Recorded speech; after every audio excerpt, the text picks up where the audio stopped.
sobre a história do Kendo, sobre a palavra. Fala alguma coisa pra gente conhecer mais, porque muitas pessoas não conhecem esse esporte.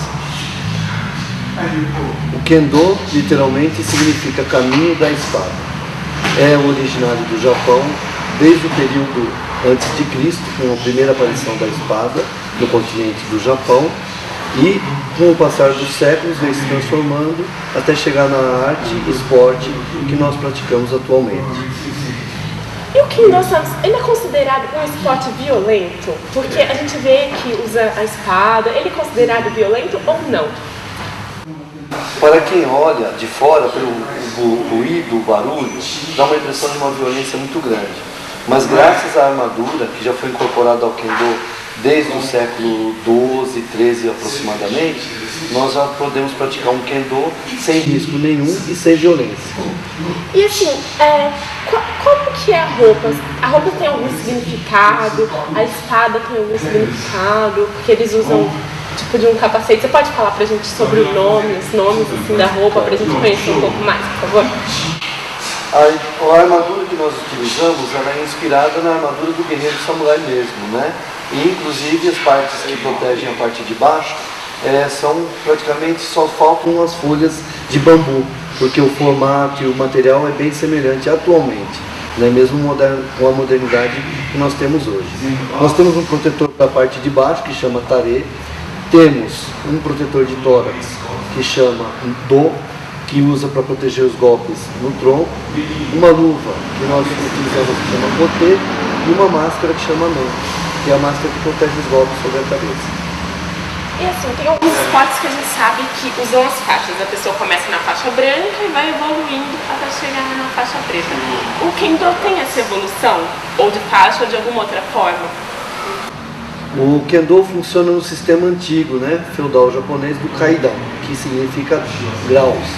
E literalmente é quase como se fosse subir um degrau de escadas. Kaidan significa escada em japonês também, tem esse significado.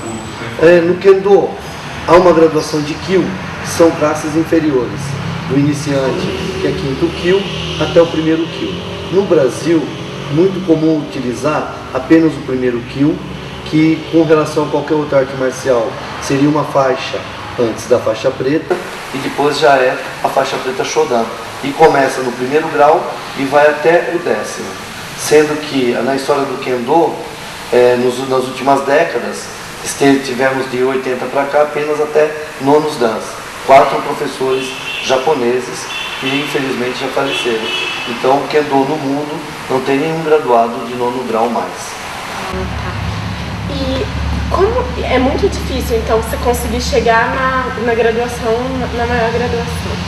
E, assim, como que é a diferença do Kendo de antigamente, do Kendo medieval, para o Kendo de hoje em dia? Tem alguma diferença ou continua a mesma coisa? No início, o Kendo veio carregando todo o lado de guerra da batalha, que é a origem da luta da espada, como de qualquer outra arte marcial. É a lei da sobrevivência. Com o tempo, tomou uma conotação mais mental e espiritual. Desde os primeiros samurais mais famosos do Japão, eles costumavam usar uma expressão que era Ken no Michi, que é caminho da espada, semelhante ao Kendo, que é uma maneira que a gente fala hoje. É apenas uma maneira de expressar a mesma palavra, com o mesmo sentido. Hoje o Kendo, a gente usa uma expressão em japonês, porque o Kendo ele é muito carregado com a filosofia e com a cultura japonesa. É uma das últimas artes marciais japonesas que tiveram contato com o Ocidente, que ficou muito tempo só apenas praticado por japoneses, não teve ocidentais. Mesmo no Brasil a gente tem 50 anos de história e atualmente que está mais aberto para brasileiros, né? E felizmente isso é muito bom. E no caso Kendo, em japonês a gente fala hoje assim, a expressão Kendo wa hito ayameru koto de wa naku ningen o tsukuru michi de aru. Em português significa que Kendo não é para matar as pessoas, e sim para cultivar o ser humano, fazer com que o ser humano tenha uma vida melhor. Certo. Santos, e sobre o samurai? O samurai, ele tem alguma relação com o Kendo? Ele é o símbolo do Kendo? Qual é a relação? Samurai e Kendo? O O samurai, na época do feudalismo japonês, eles foram a elite e a casta militar que controlaram o Japão. Então era um governo militar, onde a excelência com as artes da guerra dava supremacia para um ou outro elemento. Esses elementos, quando se destacavam dentro dessa sociedade, criavam regras e normas que norteavam toda a classe. O Kendo, como uma parte dessa arte marcial de luta, embora o Kendo atualmente também está incluído o Iai, que é a prática com a espada, né? A gente faz a prática com o Shinai, chama Kendo Shinai, e Kendo Kata, que é com espada de madeira. E tem também o Kendo Iaido, que é com espada de aço. São os movimentos simbólicos, onde a pessoa expressa também a mesma filosofia que é a herança do samurai. O que o Kendo tem de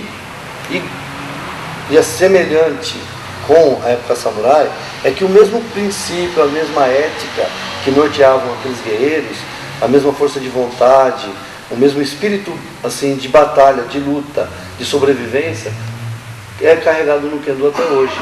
Então muitos praticantes de Kendo tiram do Kendo a energia para conseguir entrar numa faculdade, para conseguir ser aprovado numa faculdade, onde dentro do Kendo, no Japão mesmo, ele faz parte do currículo escolar, tamanha importância que o Kendo tem como esporte. E qualquer pessoa pode praticar o Kendo, qualquer idade? Tem criança que faz Kendo, só adulto? Como que é esse sistema de idade? Há famílias que começam com a criança com 5 anos. Mas no Brasil, o comum é a partir dos 6, 7 anos, onde a criança já tem uma noção melhor de direita e esquerda, onde ela vai ter um aproveitamento maior dentro da escola. E a idade limite, no Brasil nós temos a felicidade de ter um sensei, um professor, que é o Kimura Sensei. Esse ano ele completa 91 anos de idade, e na ativa e praticando. Então é uma arte marcial que, uma vez que você inicia, ela pode ser praticada para o resto da sua vida. Você está falando que tem esse sensei no Brasil. Fala um pouquinho para mim sobre como está o Kendo no Brasil atualmente, se ele está sendo representado, se ele é representado internacionalmente, se tem muitos praticantes, como que está hoje em dia aqui? Como eu coloquei anteriormente, o Kendo ficou um período, mesmo no Brasil, restrito à colônia japonesa. Mesmo nesse período e atualmente, no Kendo mundial, que nós temos uma competição mundial a cada 3 anos, inclusive, no próximo campeonato mundial, que é o 14º, em 2009, o Brasil estará sediando. Então nós teremos a delegação de todo todo mundo aqui sediado em São Paulo, no campeonato mundial, onde estarão presentes os mais renomados mestres de Kendo atualmente. O Brasil sempre teve colocação entre terceiro, segundo, quarto colocado. Na última década de 90, houve uma mudança nas posições, e o Brasil está em quinto, sexto no mundo, né? Sendo que no Brasil ele é um esporte ainda praticado de uma maneira muito amadorística em relação a outros países. Mas assim, pelo esforço e empenho dos atletas e professores brasileiros, o Kendo do Brasil tem um renome internacional. Tá certo, Santos, obrigada. Eu tô vendo que tá começando uma aula lá, a gente pode dar uma gravadinha na aula, depois pra gente conhecer um pouquinho melhor? Não, por favor, fica à vontade. Muito obrigada pela entrevista, então vamos dar uma olhadinha na aula.